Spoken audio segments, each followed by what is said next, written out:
guide you through the process of deactivating and reactivating your account. First, click on the profile icon located at the bottom right corner of the screen, followed by the 3 horizontal lines at the top right corner. Now, let's tap on settings here. The account towards the bottom there. Now, if I scroll to the very bottom, you can see delete account. I can tap on that and then just tap deactivate account.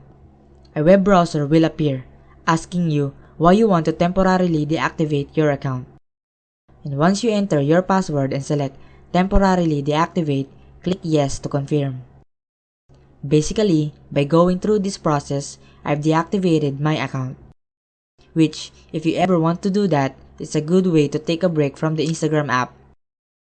Now, I'm going to open up the app. If you wanted to reactivate it, it's as easy as just logging in. So I'm going to go in here. I'm going to tap the passwords here and just fill in my password and my username and hit logged in. Now, by doing this, it will reactivate my account. You can see it's basically just the same as before. I get it back. All of my profile, my messages, my drafts, all of that will still be on my account.